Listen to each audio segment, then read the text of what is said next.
Marjorie Taylor Greene appeared on InfoWars to not apologize, but remind, I guess, beg people within the InfoWars audience to remember that I'm still the Marjorie Greene you know and love. Because the InfoWars audience was pretty upset with her over the fact that she sided with Kevin McCarthy during the speakership debacle. And so you'll see here, the first thing I'll show you from this interview is her saying, I'm still the same MTG, essentially. Well, I'm going to try to give you the floor. What do you want to tackle first, the agenda or what happened last week with McCarthy and the way forward here?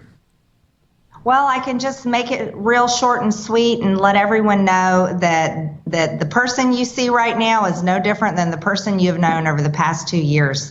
And the reason why I didn't oppose Kevin McCarthy's speakership, because I knew there was no plan against him, because no one else was truly running for speaker. And I was also already on board with the agenda that he had set forth and that many of us had worked with him on. Well, I'm going to try. So she's kind of having to speak to two different audiences, because she gets her power, her relevance from the conspiracy, far-right block, the InfoWars type audience, the hardcore MAGA. That's where she comes from. That is her bread and butter. But she also is wanting to get more power.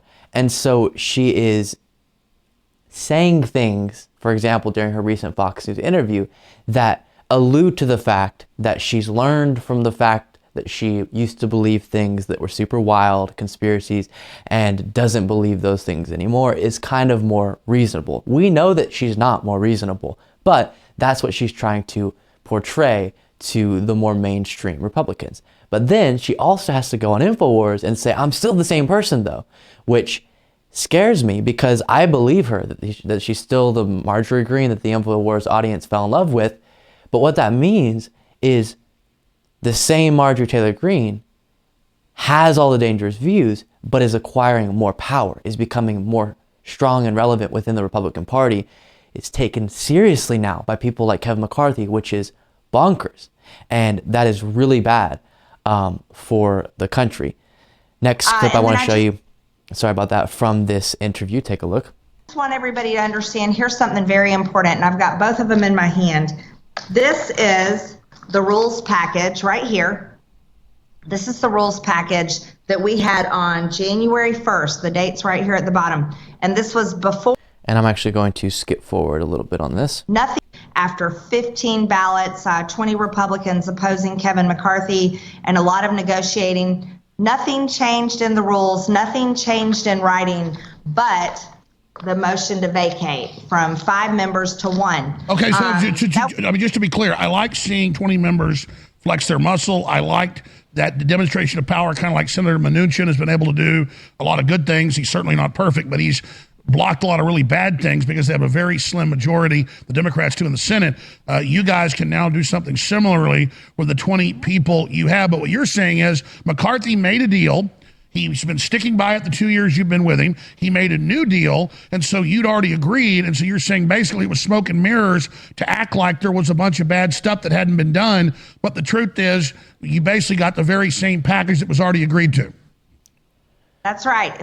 So you heard him recap it there, but the justification she's providing to the InfoWars audience that, again, we looked at previously, was upset with her over the Kevin McCarthy vote. She's saying, listen, there wasn't a better option that was actually seriously going to win.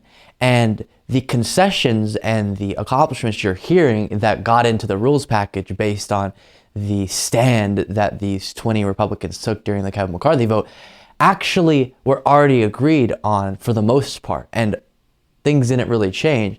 And so don't be so mad at me, still love me type energy.